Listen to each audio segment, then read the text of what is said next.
नमस्कार and welcome to Study IQ my dear friends. मैं हूं Prashant Mawani. I hope you all are in good. आज 11 अगस्त 2020 है, दिन है ट्यूसडे। दिन की शुरुआत करेंगे डेस्मंड टुटू के इस इंटरेस्टिंग कोट के साथ। Hope is being able to see that there is light despite all of the darkness.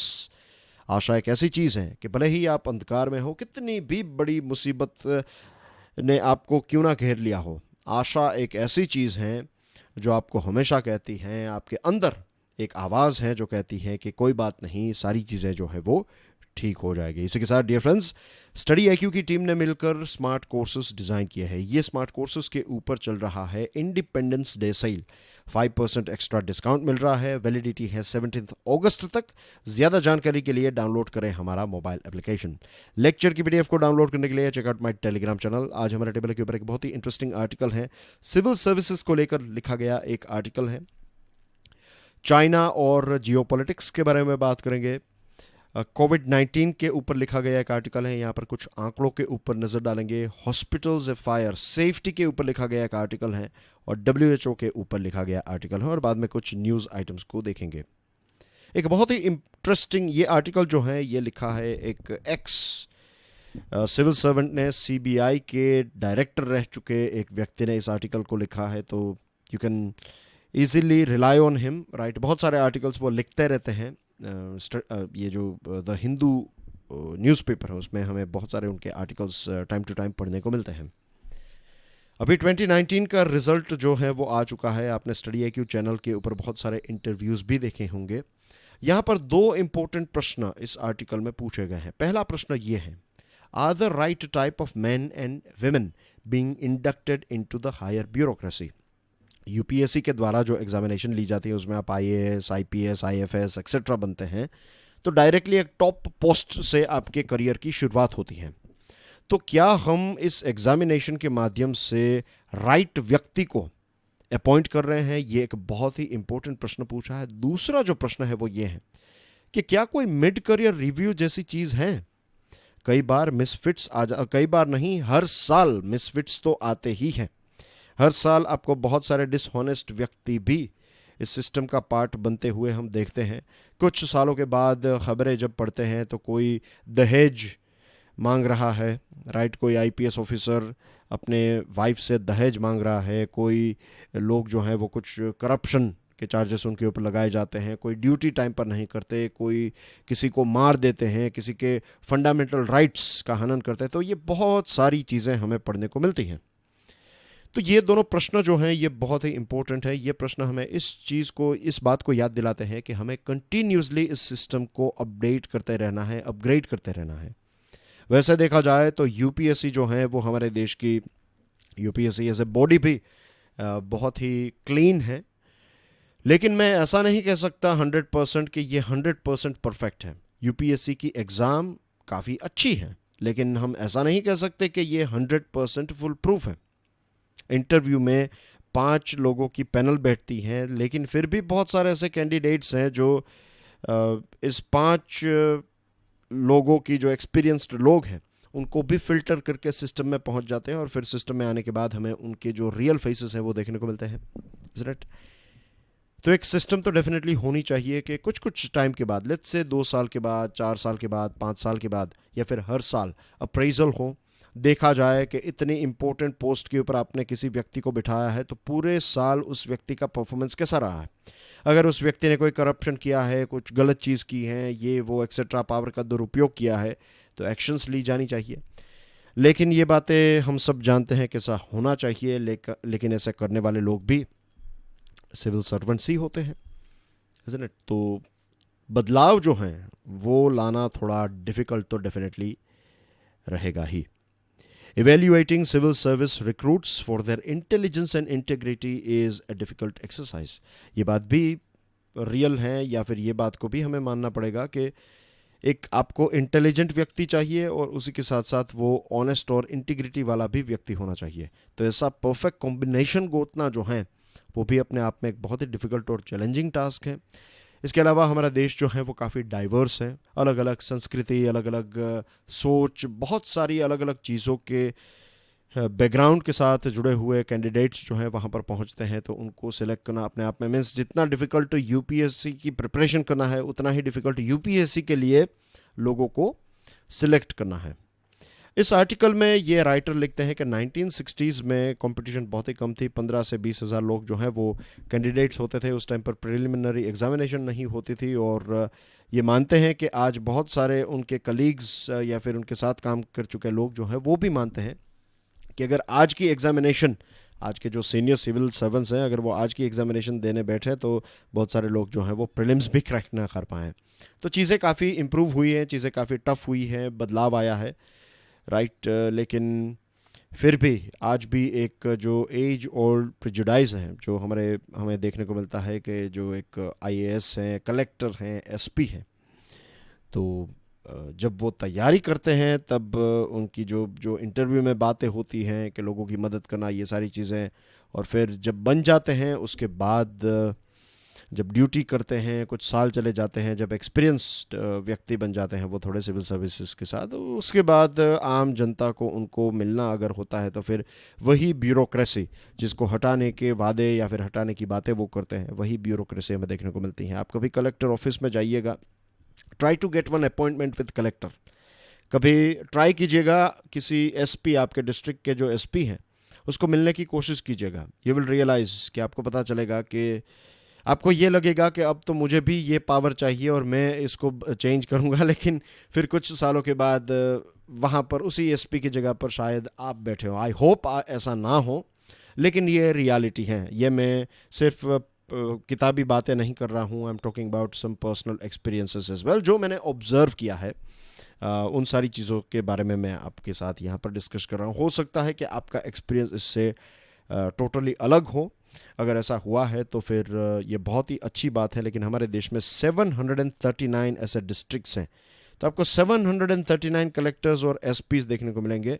और ओवरऑल अगर आप देखें तो ज़्यादातर एसपीज और कलेक्टर्स जो हैं उनको मीन्स वो एक्सेसिबल नहीं है। एक वक्त लगेगा, उनके पास इतना वक्त ही नहीं है कि आपकी छोटी बड़ी कंप्लेंट्स को या फिर सजेशंस को वो सुन सकें। लेकिन इसका मतलब ये नहीं है कि ऐसे कोई लोग ही नहीं, बहुत सारे ऐसे कलेक्टर्स और एसपीज हैं जिन्होंने बहुत ही अच्छा काम किया है और करते रहे हैं, और शायद इनकी वजह से ही बहुत सारे नए स्टूडेंट्स जो हैं, नए लोग जो हैं वो इंस्पायर होते हैं कि वो भी ये काम करें। लेकिन ओवरऑल ब्यूरोक्रेसी जो है वो काफ़ी स्लो है। और दूसरा जो शब्द ब्यूरोक्रेसी के लिए इस्तेमाल होता है वो है इनसेंसिटिव। काफ़ी इनसेंसिटिविटी भी हमें देखने को मिलती है। मैं आपको बहुत ज़्यादा डिटेल्स तो नहीं दे पाऊँगा, लेकिन I will tell you this real life experience, एक प्रैक्टिकल एक्सपीरियंस मैं आपको कहूँगा। लॉकडाउन के टाइम पर एक व्यक्ति ने जेन्यूनली, एक जेन्यून रीज़न था, अगर उस जेन्यून रीज़न को कोई भी पढ़े तो वो उनको लगेगा कि नहीं चलो, एक बीमार, एक 85 प्लस उनके रिलेटिव हैं, वो किसी एक छोटे से गांव में रहते हैं, वो अपने घर में ही रहते हैं, घर के बाहर नहीं निकल पाते because of this covid lockdown. उनके पास ना तो कोई सोर्स ऑफ इनकम है, पैसे हैं, जीवन उनका अच्छा चल रहा है क्योंकि उनके रिलेटिव्स जो हैं वो उनको खाने पीने की चीज़ें, सारी चीज़ें महीने में 1-2-3 बार वहाँ पर विज़िट करते हैं, उनकी देखभाल करते हैं, सारी चीज़ें मीन्स ऐसा कोई इश्यू नहीं है। लेकिन जब लॉकडाउन हुआ तो 1-1.5 महीने तक वो जा नहीं पाए, और उन्होंने एक जेन्युइन रिक्वेस्ट की अपने कलेक्टर ऑफिस में। और फिर पता चलता है कि एक ही रास्ता है, अगर आपको वो परमिशन चाहिए, उनको परमिशन चाहिए थी 1 दिन के लिए, वो जाएं, सामान देकर वापस आ जाएं, राइट। लेकिन ऐसा नहीं हुआ। जेन्युइन जो रिक्वेस्ट थी वो रिक्वेस्ट रिजेक्ट हुई।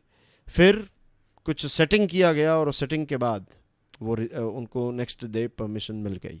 तो दिस इज़, ये कोविड-19 के टाइम पर की ही बात है, राइट। इनसेंसिटिविटी ऐसी जगहों पर, मीन्स बहुत सारी ऐसी जगहों पर जो लोग परमिशन दे रहे थे उन लोगों को, मीन्स वो दूसरे किसी डिपार्टमेंट में थे, उनको बुलाया गया और वो यस और नो परमिशन जो है वो इस हिसाब से दी जा रही थी कि इनको दे दीजिए, इनको नहीं। और जो लोग हैं वो कलेक्टर के स्टाफ परमानेंट नहीं थे, वो किसी दूसरी जगह पर थे। Anyway, at the end of the day जो main captain of the ship हैं उनके ही, मीन्स सारी चीज़ें उनके ही अंडर हो रही है, तो फिर उनका ही नाम आएगा क्योंकि at end of the day वो उसी पर्टिकुलर ऑफिस के हेड हैं। तो ये सारी चीज़ें आज भी बहुत ही कॉमन हैं। पुलिस स्टेशंस हमारे देश में 15,000 जितने पुलिस स्टेशंस हैं, और I am sure police stations के बारे में तो आप बहुत सारी कहानियाँ फिर जानते होंगे। लेकिन एक चीज़ है, जो लो अबाइडिंग सिटीज़न है हमारे देश में, ये हर जगह पर सुनने को मिलता है कि भगवान ना करे कि हमें कभी पुलिस स्टेशन या फिर कोर्ट या फिर हॉस्पिटल जाना पड़े। इसलिए आपने सुना होगा इस चीज़ के बारे में। तो ये जो पूरी इमेज क्रिएट हुई है, पुलिस स्टेशन तो वही मीन्स वही लोग जाते हैं जिनको मदद की आवश्यकता है, लेकिन लोग कहते हैं कि भगवान ना करे हमें वहाँ पर जाना पड़े। और ये वे सारे लोग हैं जो लो अबाइडिंग सिटीजन, अगर चोर हैं, किसी ने मर्डरर हैं और वो कहें कि भगवान ना करे, तो हम समझ सकते हैं कि वो गलत चीज़ कर रहे हैं और उनको वहाँ पर नहीं जाना है। लेकिन जो लो अबाइडिंग है, जो पूरा जीवन टैक्स पे करते हैं, एक बहुत ही एक सभ्य नागरिक के तौर पर जीवन जीते हैं, वो कहते हैं कि हमें भगवान ना करे यहाँ पर जाना पड़े। तो इसका मतलब क्या है कि पुलिस स्टेशन या फिर पुलिस बॉडी ने या फिर सर्विस ने आज तक वो विश्वास जो है लोगों का वो नहीं जीत पाए हैं। अगेन आई मस्ट से कि बहुत सारे आईपीएस ऑफिसर्स ऐसे हैं जिन्होंने इन सारी चीज़ों को मीन्स अभी जो चल रहा है, अच्छी चीज़ें जो हो रही हैं वो इन्हीं कुछ आईपीएस ऑफिसर्स की वजह से हो रही है। लेकिन ये कुछ ऑफिसर्स और फिर वो हीरो बन जाते हैं, ऐसा नहीं होना चाहिए। अच्छा है कि वो रोल मॉडल के तौर पर सामने आ रहे हैं, लेकिन ये बहुत ही मीन्स हर जगह पर आप जहाँ पर भी जाएं, आपको स्टैंडर्ड एक ही आईपीएस ऑफिसर के, हर आईपीएस हो या फिर आपके डिप्यूटी सुपरिटेंडेंट ऑफ पुलिस हो या फिर आपके सब इंस्पेक्टर हो, इंस्पेक्टर हो, हर जगह पर आपको एक क्वालिटी के अच्छे लोग, सेंसिटिव इंटेलिजेंट लोगों की मदद करे, ऐसे लोग आपको इन सारी पोस्ट्स में मिलने चाहिए। तो ये है रियलिटी। आप इसके बारे में ज़रूर सोचिएगा। इसके ऊपर हर साल मेंस एग्जामिनेशन में प्रश्न पूछे जाते हैं। आपको जो इंटरव्यू है उसमें भी इसके बारे में प्रश्न पूछा जा सकता है। तो आपके खुद के एक्सपीरियंस, ये यहाँ पर जो बातें बताई हैं, यहाँ पर इस आर्टिकल में जो लिखा गया है, और मेरे कुछ पर्सनल एक्सपीरियंसेस हैं वो मैंने आपके साथ शेयर किए हैं। आपके खुद के पर्सनल एक्सपीरियंस जो भी हैं वो आप सोचिएगा इसके बारे में। डियर फ्रेंड्स, इस लेक्चर को दूसरे स्टूडेंट्स के साथ शेयर ज़रूर करें। वीडियो पसंद आता है then hit the like button. हमारी चैनल को सब्सक्राइब करना ना भूलें। अगर आपने कर दिया है चैनल को सब्सक्राइब, तो 3 और स्टूडेंट्स को स्टडी आईक्यू के बारे में ज़रूर बताइएगा। 2 अगस्त को चाइना और इंडिया के बीच के जो मिलिट्री कमांडर्स हैं, इंडिया और चाइना के मिलिट्री कमांडर्स के बीच में एक मीटिंग हुई, और इस मीटिंग में ऐसा कोई भी पॉजिटिव रिजल्ट हमें देखने को नहीं मिला है। जो चीज़ें जैसे पहले थी वैसे ही देखने को मिल रही हैं। अब धीरे धीरे शब्द के युद्ध दोनों देश के बीच में देखने को मिल रहे हैं। मिनिस्ट्री ऑफ एक्सटर्नल अफेयर्स ने यह बताया है कि अगर चाइना मीन्स इंग्लिश में यह है, the state of the border and the future of our ties with China can not be separated, that is the reality. इसका मतलब यह है कि जो बॉर्डर का जो इश्यू है और चाइना और भारत के बीच में रिलेशनशिप है, आज तक ऐसा था कि बॉर्डर के इश्यू को साइड में रखते हैं और दूसरे जो एंगल्स हैं रिलेशनशिप के उसके ऊपर फोकस करते हैं। ऐसा आज तक चल रहा था। लेकिन अब भारत ने यह बता दिया है कि बॉर्डर पर अगर आप इश्यू क्रिएट करेंगे तो रिलेशनशिप भी उसी प्रकार से आपके साथ रखे जाएंगे। चाइना का कहना यह है कि कि हम तो हमारे ही साइड हैं, हमारी जो ट्रेडिशनली कस्टमरी बाउंड्री लाइन है वहाँ पर ही चाइना मानने को तैयार ही नहीं है कि वो भारत की ज़मीन पर आ चुका है। और अब चाइना ने जम्मू एंड कश्मीर के बारे में भी बोलने की शुरुआत कर दी है। इससे पहले की हमारी डिस्कशन में हमने देखा था कि 40 साल तक यूएसए और चाइना के रिलेशनशिप काफ़ी अच्छे रहे और कुछ सालों में ये बहुत ज़्यादा बिगड़ गए हैं। तो यूएसए के साथ एक लंबे टाइम से ट्रेड वॉर कर सकता है अगर चाइना उनके साथ इतने ज़्यादा अच्छे रिलेशनशिप थे फिर भी, तो हमारे साथ भी हमें तैयार रहना होगा कि लंबे टाइम तक यही प्रकार का बर्ताव चाइना हमारे साथ करता रहेगा। और सिर्फ हमारे साथ नहीं, अब देखिए दुनिया के अलग अलग देशों में अलग अलग जगहों पर, हांगकांग में क्या किया, हांगकांग में ये जो 1 कंट्री 2 सिस्टम थी, इस चीज़ को पूरा चाइना ने रिजेक्ट कर दिया। यूके के साथ जो भी करार हुए थे वो सारे करार को डस्टबिन में डाल दिए बाई एक नेशनल सिक्योरिटी, नया सिक्योरिटी लॉ उन्होंने पास किया है और उसके पास होने से हांगकांग के ऊपर पूरा कंट्रोल चाइना का आ चुका है। साउथ चाइना सी के बारे में हमने कई बार डिस्कशन कर ली है, लेकिन फिर भी नए स्टूडेंट्स को ध्यान में रखते हुए आपकी स्क्रीन के ऊपर ये वाला जो पूरा पानी है इसको कहते हैं साउथ चाइना सी। तो यहाँ पर ये जो रेड लाइंस आपको दिख रही है, आप अगर कैलकुलेट करेंगे 1 2 3 4 5 6 7 8 9, इसको कहते हैं 9 डैश लाइन।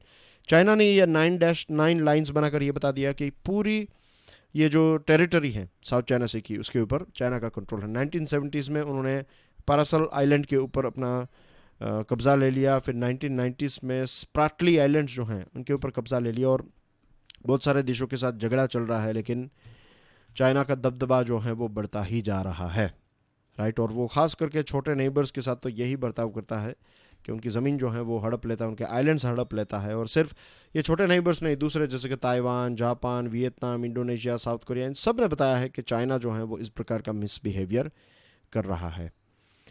चाइना का फेवरेट अप्रोच भी है यूनिलैटरलिज्म। आपके साथ डिस्कशन नहीं करेगा, उनको जो ठीक लगेगा वो बयान दे देगा, वो बताएगा कि ये ऐसा है, फिर आपको प्रूव करना है कि ये ऐसा नहीं है, तो उनकी टैक्टिक्स देखिए। और वो उनके एरियाज़ में, उनकी जो ज़मीन है वहाँ पर नहीं, आपकी ज़मीन में आकर इश्यूज़ क्रिएट करेंगे, फिर आपको प्रूव करना है कि ये ज़मीन आपकी है, उनकी नहीं है। तो एक लंबे टाइम तक ये प्रॉब्लम जो है वो चलता रहेगा। अब चाइना इतना कॉन्फिडेंट है, उनके अंदर इतना आत्मविश्वास आ चुका है कि उनका कोई भी कुछ नहीं बिगाड़ सकता, ऐसा चाइना का मानना है। और ऐसा हो भी ऐसा रहा है, क्योंकि देखिए यूएसए ने जो 5G के बारे में मना किया था कि 5G जो यूएसए ने बताया कि ये जो हुआवे कंपनी है उनका 5G मत लीजिए, तो यूके ने तो कहा कि नहीं, हम तो इसमें आगे बढ़ेंगे। फिर ये सारी चीज़ें जो हुई, इश्यूज जो हुए, मीन्स लॉकडाउन और बहुत सारे अप्स एंड डाउन्स हुए अभी कुछ टाइम में, तो फिर यूके ने ये तय किया कि हम उनका 5G जो है वो यूज़ नहीं करेंगे, धीरे धीरे करके आपको चाइना के जो 5G इक्विपमेंट्स हैं उनको हटा देना है। ऑस्ट्रेलिया ने ये बताया था कि कोविड-19 की पूरी जांच होनी चाहिए। चाइना ने धमकी दी कि हम आपसे चीज़ें खरीदना बंद कर देंगे एंड थिंग्स लाइक दैट। तो ये दोनों, अब देखिए ऑस्ट्रेलिया क्वाड का भी मेंबर है, राइट। क्वाड पूरा जो है वो चाइना को कंट्रोल करने के लिए है, लेकिन ऑफिशियल स्टेटमेंट्स अगर आप यूके के और ऑस्ट्रेलिया के देखेंगे तो वो फिर अकेले जब पढ़ते हैं, अकेले में ये देश ये कहते हैं कि नहीं, चाइना के साथ तो हमारे रिलेशनशिप बहुत ही इंपॉर्टेंट है, चाइना के साथ तो हम रिलेशनशिप मजबूत ही रखेंगे। तो एक चीज़ आज प्रूव हो चुकी है कि जो इकोनॉमिक टाइज़ हैं ये बहुत ही इंपॉर्टेंट है। मिलिट्री और स्ट्रेटेजिक टाइज़ के सामने जब इकोनॉमिक टाइज़ की बात आती है तो इकोनॉमिक टाइज़ को ज़्यादा इंपॉर्टेंस दिया जाता है। आसियान के बहुत सारे देश जो हैं एज ए ग्रुप, आसियान ये सारे आसियान के ही देश हैं, तो उनको सबको पता है कि चाइना का बिहेवियर कैसा है, लेकिन फिर भी चाइना उनका बहुत बड़ा ट्रेडिंग पार्टनर है, और वो किसी भी यूएसए की या फिर इंडिया की अपने अपने लेवल पर वो बात करेंगे, लेकिन चाइना के साथ तो रिलेशनशिप उनके अच्छे ही हैं। और भारत के बहुत सारे ऐसे ट्रेडिशनल फ्रेंड्स, अब देखिए नेपाल एक बहुत ही अच्छा दोस्त था, श्रीलंका, अभी वहाँ पर इलेक्शंस हुए हैं तो नए जो राजपक्ष हैं वो आए हैं, राजपक्ष ब्रदर्स, तो वो प्रो चाइना ही माने जाते हैं। नेपाल ने तो एक नया मैप अपना इश्यू कर दिया। फिर बांग्लादेश को बड़ी ऑफर्स प्रोवाइड कर रहा है। अफ़गानिस्तान के साथ मिलकर एक मीटिंग की और बात हो रही है कि नेपाल, अफ़गानिस्तान और पाकिस्तान को जोड़ने की बात है, और CPEC को एक्सटेंड किया जाएगा और अफ़गानिस्तान को इसका पार्ट बनाया जाएगा। ईरान और चाइना के बीच में रिलेशनशिप की खबरें आ रही हैं।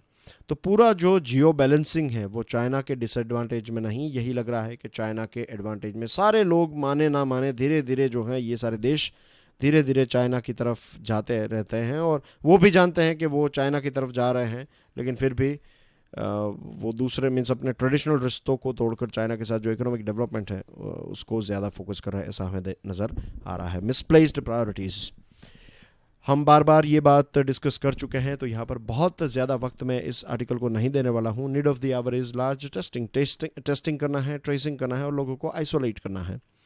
अब देखिए 168 डेज लगे 10 लाख केसेस तक पहुँचने में, लेकिन 10 लाख से 20 लाख तक पहुँचने में 21 डेज ही लगे। जुलाई 16 तक 25,600 लोगों की मृत्यु हुई थी अप्रोक्स, और अब देखिए 6 अगस्त तक, जुलाई 16 से 6 अगस्त, इतने कम टाइम में 41,641 का आंकड़ा हमने टच कर लिया पर डे। ये जो 9 अगस्त जो है, तो पर डे मृत्यु का आंकड़ा भी 1,000 से ज़्यादा होने लगा है। और दूसरे देशों के साथ अगर आप कंपेयर करें तो यूएसए से भी ज़्यादा अब हमारे देश में हर रोज़ केस देखने को मिल रहे हैं। 60,000 जितने केसेस पर डे नज़र आ रहे हैं, तो ये थोड़ा चिंता का विषय भी है। प्रॉब्लम यह है कि रैपिड एंटीजन टेस्ट जो हैं उसको किया जा रहा है, फिर उसको उतना ज़्यादा माना भी नहीं जा रहा है, और बहुत सारे राज्यों के ऊपर अगर आप नज़र डालें तो एक चीज़ आपको नज़र आएगी, जैसे कि गुजरात की बात करें, फिर दूसरे से राज्य हैं, तो वहाँ पर डेटा को जो कंट्रोल करने की कोशिश की जा रही है, डेटा के ऊपर ज़्यादा फोकस किया जा रहा है रादर देन टेस्टिंग। आपको याद होगा जो स्टार्टिंग में जो कॉन्टेक्ट ट्रेसिंग हो रहा था, जब पूरा ये तबलीगी जमात और उनका जो भी इश्यू हुआ था, उस टाइम पर कंट्रोवर्सी हुई थी, तो एक एक व्यक्ति को ढूंढा जा रहा था। आज ऐसा नहीं हो रहा है। आज आपकी तबीयत खराब है, आप जाइए, आइसोलेट हो जाइए, दैट्स इट। पैसे हैं तो हॉस्पिटल में आपको एडमिट किया जाएगा, नहीं है तो घर चले जाइए। नो वन इज़ कोई भी इतना सीरियसली अब नहीं ले रहा, और लोग भी अब इतना सीरियसली नहीं ले रहे हैं कोविड-19 को। मैं सच बता रहा हूँ, बहुत सारे लोग मास्क भी नहीं पहन रहे, बोल रहे हैं कि मास्क पहनना है, नहीं पहनना है, कल कहेगा WHO ये पहनो, कल कहेगा वो पहनो, सैनिटाइज़र अच्छे हैं, फिर कहते हैं सैनिटाइज़र से आपकी आंखों को नुकसान होगा, ये वो। इतनी सारी इन्फॉर्मेशन और इतनी गलत और सही सारी इन्फॉर्मेशन का इतना लोड दे दिया, अब लोग पक गए हैं और कह रहे हैं कि वी डोंट केयर, हम तो जाएंगे, कुछ भी करेंगे, खाना पीना खाएंगे बाहर। ये सारी चीज़ें अब हो रही है। अब देखिए हर जगह पर, मैं जिस सिटी में रह रहा हूँ वहाँ पर बहुत सारी ऐसी जगह हैं जहाँ पर लोग मीन्स आप अगर देखें तो आपको लगेगा कि कोविड-19 कभी आया ही नहीं था, और मास्क पहने हुए हैं, मास्क यहाँ पर गले पर हैं उनके, और खाना पीना खा रहे हैं और भीड़ में बातें कर रहे हैं, और ये सारी चीज़ें चल रही हैं। It's a very sad scenario. Safety, dear friends, again एक ऐसा आर्टिकल है जिसके बारे में और ज़्यादा डिस्कशन मैं इसलिए नहीं करना चाहूँगा क्योंकि कल हमने इसके बारे में विस्तार से चर्चा की थी। मैंने बताया था सेफ्टी जो है, हम जब ये जो एयर क्रैश के बारे में बात कर रहे थे, एरोप्लेन जो क्रैश हुआ है, तो मैंने बताया कि सेफ्टी तब तक नहीं हो सकती जब तक, बताइए कमेंट सेक्शन में मैंने क्या बताया था, कौन सी ऐसी एक चीज़ है, सेफ्टी वहाँ तक अगर नहीं पहुँचेगी तब तक सेफ्टी जो है वो सिर्फ बुक में ही रहेगी। तो बताइए कमेंट सेक्शन में मैंने कल एग्जैक्टली कौन सी ऐसी चीज़ थी जिसके ऊपर सबसे ज़्यादा एम्फेसिस दिया था। विजयवाड़ा में और अहमदाबाद में टोटल 19 ऐसे लोगों की मृत्यु हो गई है। कोविड-19 फैसिलिटी में वो थे पेशेंट्स, और आग लगने की वजह से उनकी मृत्यु हो गई है। नॉर्मली ऐसी सिचुएशन जब भी होती है तो लोकल बॉडी जो हैं, फायर अथॉरिटीज़ और लोकल बॉडी आपकी बिल्डिंग के ऊपर, जो बिल्डिंग के मालिक हैं, उनके ऊपर इल्ज़ाम डाल देगी कि आपने चीज़ों को फॉलो नहीं किया। अच्छा, उन्होंने चीज़ों को फॉलो नहीं किया तो आपको किस बात की सैलरी मिल रही है? आपके लोग, आपकी टीम जाकर क्या एक एक बिल्डिंग चेक की है? क्या आपके पास डेटा है सभी बिल्डिंग चेक करने का? क्या आपके पास फोटोग्राफ्स हैं कि उस बिल्डिंग को चेक किया हो और वहाँ पर फायर एग्जिट हो, और फिर 2 साल के बाद एक इंसिडेंट हो जाए और फिर आपको पता चलता है वहाँ तो फायर एग्जिट है ही नहीं? क्या ऐसा प्रूव कर सकते हैं? नहीं। सुप्रीम कोर्ट ने उपहार सिनेमा, एक बहुत बड़ी फायर ट्रेजेडी हुई थी ये दिल्ली में, और इनके जो मालिक हैं उनको सज़ा भी हुई है। सुप्रीम कोर्ट ने उपहार सिनेमा फायर ट्रेजेडी में क्लियरली बताया है कि आप सारी चीज़ें जो हैं वो उस पर्टिकुलर इंस्टीट्यूशन के मालिक के ऊपर नहीं डाल सकते। आपकी खुद की जो गवर्नमेंट सर्वेंट हैं उनकी रिस्पॉन्सिबिलिटी क्या है, उनके ऊपर भी उनकी भी उतनी ही रिस्पॉन्सिबिलिटी है। स्मोक अलार्म, स्प्रिंकलर सिस्टम्स, ये आपको 5 स्टार होटल्स में देखने को मिलेगी। छोटे बड़े रेस्टोरेंट्स में ऐसी कोई चीज़ नहीं होती, और वहाँ पर ऑफिसर्स जो हैं वो आते जाते रहते ही हैं, सबको पता है। फूड भी अब चलिए, बहुत सारे रेस्टोरेंट्स और होटल्स में आपको जो फूड है वो भी आपको कितना बासी खाना वो खिलाते हैं, कितना पुराना खाना है। जब रेड्स उनके ऊपर पड़ती है तब पता चलता है, कोई बीमार होता है तब पता चलता है कि इतना पुराना खाना वो देते थे। तो रेगुलर बेसिस पर क्या होता था, वहाँ पर कोई चेक मीन्स है ही नहीं ऐसी सिस्टम। किसके पास इतना वक्त है कि ये सारी ऐसी सेफ्टी और इन सारी चीज़ों के बारे में सोचे? पूरा काम करने का तरीका ही ऐसा है, जब कोई प्रॉब्लम होता है तभी ये सारे लोग एक्टिव होते हैं। The WHO's relevance is fading. 6 regional geographical regions में WHO की ऑफिस है। आज पूरी थीम जो है वो काफ़ी नेगेटिव रही है, इसलिए सारे आर्टिकल्स जो हैं वो ऐसे ही रहे हैं। एनीवे, 150 देशों में WHO की कंट्री ऑफिसेस हैं, और एज वी ऑल नो कोविड-19 की शुरुआत नवंबर में हुई, लेकिन दुनिया को इसके बारे में WHO ने जनवरी में बताया। नवंबर, दिसंबर, ये 2 महीनों में कितना कुछ किया जा सकता था, लेकिन WHO ने ऐसा नहीं होने दिया। With the WHO country representative stationed in Beijing, it is unlikely that widespread transmission went unnoticed. बहुत सारे बीजिंग में WHO की जो बीजिंग में ऑफिस है, वहाँ पर बहुत सारे वहाँ के लोकल लोग काम करते हैं, तो क्या इसके बारे में उनको पता ही नहीं चला? Japan, south Korea, Taiwan, USA, इन सभी जगहों पर जनवरी में केसेस आ रहे थे, लेकिन फिर भी WHO ने इसको इतना सीरियसली नहीं लिया।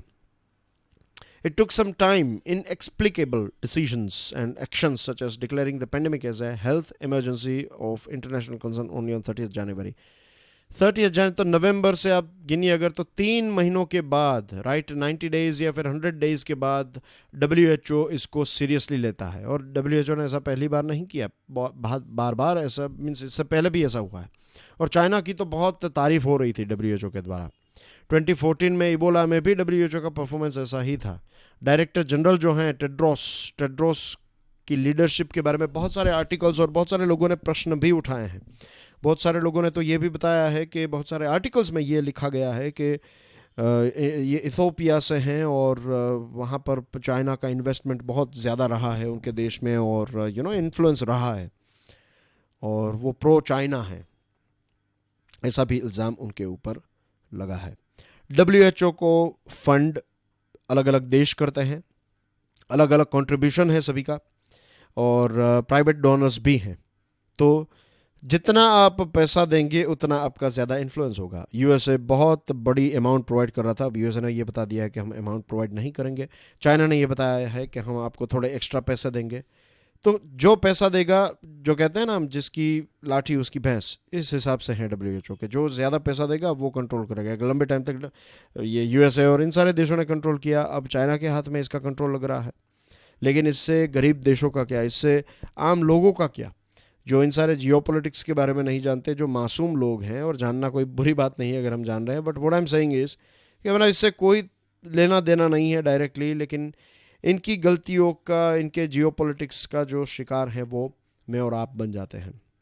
तो WHO ने डेफिनेटली इस प्रकार के अलग अलग ग्लोबल क्राइसिस को कंट्रोल करने में ये फेल रहा है. WHO के पावर्स भी बहुत लिमिटेड है. ये किसी को बता सकता है, एडवाइस कर सकता है, किसी के ऊपर इम्प्लीमेंट नहीं कर सकता चीज़ों को. तो ये सारी चीज़ों को बदलना होगा, वरना इस प्रकार के, अब जिस हिसाब से बायोडाइवर्सिटी को हमने डैमेज किया है, बहुत सारे ऐसे वायरसेस, पैथोजन्स अब वाइल्ड एनिमल में से हमारे वर्ल्ड में आने वाले हैं. तो अगर ऐसी कोई इंटरनेशनल बॉडी नहीं है तो इसका मीन्स ऐसी सिचुएशन को हम और ज़्यादा फेस करेंगे. और एक और चीज़ है, चीज़ ये है कि बहुत सारे देशों की सरकार भी फेल रही है. इसमें ऐसा नहीं है कि सिर्फ WHO, देशों को भी अपने अंदर झांकना चाहिए कि वो कहाँ कहाँ पर फेल रहे हैं. 15.35 लाख 35,000 जितने लोगों की रिकवरी हुई है हमारे देश में. फिर अंडमान एंड निकोबार में 1 हफ्ते का पार्शियल लॉकडाउन इम्प्लीमेंट किया गया है. प्राइम मिनिस्टर साहब ने वेदर फोरकास्टिंग के लिए, वेदर वार्निंग सिस्टम के लिए इनोवेटिव टेक्नोलॉजीज़ को और ज़्यादा इम्प्रूव करने की एक सलाह दी है. लेबनान के प्राइम मिनिस्टर ने रेजिग्नेशन दिया है. बांग्लादेश ने मास्क पहनने के ऊपर स्ट्रिक्ट इम्प्लीमेंटेशन किया है. प्रेसिडेंट कोविंद साहब ने माफ़ कीजिएगा, प्रेसिडेंट रामनाथ कोविंद साहब ने एम वेंकैया नायडू साहब के 3 साल वाइस प्रेसिडेंट बनने के 3 साल हो चुके हैं, तो इस 3rd एनिवर्सरी के ऊपर उनको कॉन्ग्रेचुलेट किया है. Expert committee on vaccine administration कल मिलेगी, और सेंट्रल टीम जो है वो तेलंगाना विजिट करने वाली हैं. EPFO ensures hassle free service delivery through Umang app. Umang app के ऊपर आपको प्रश्न पूछे जा सकते हैं प्रीलिम्स में. इसके ऊपर वीडियोस भी इंग्लिश और हिंदी में अवेलेबल हैं स्टडी IQ के ऊपर, तो इसको एक बार देख लीजिएगा. और आज है वर्ल्ड बायोफ्यूल डे, जिसको हमारा देश भी सेलिब्रेट कर रहा है. That's everything in today's discussion. Thank you very much for watching this video. God bless you all. जय हिंद.